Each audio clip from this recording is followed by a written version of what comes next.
السلام عليكم. لا تنسوا الاعجاب بالفيديو والاشتراك في القناة تشجيعا لنا لنستمر بنشر المزيد إن شاء الله. السلام عليكم أعزائنا الكرام. موعد مباراة الأهلي وصن داونز في دوري أبطال إفريقيا 2023.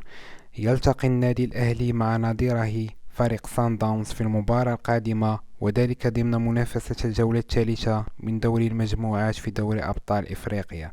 سقط النادي الأهلي في فخ الهزيمة أمام نظيره الهلال السوداني بنتيجة هدف دون رد في المباراة التي جمعت بين الفريقين أمس السبت، وذلك ضمن منافسة الجولة الثانية من بطولة دوري أبطال إفريقيا. يستعد النادي الأهلي لمواجهة نظيره صن داونز يوم السبت على الساعة 8 مساء بتوقيت المغرب والجزائر وتونس، والتاسعة مساء بتوقيت مصر، والعاشرة مساء بتوقيت السعودية. ومن المرتقب نقل المباراة عبر قناة بي ان سبور 4. فرجة ممتعة أعزائي الكرام.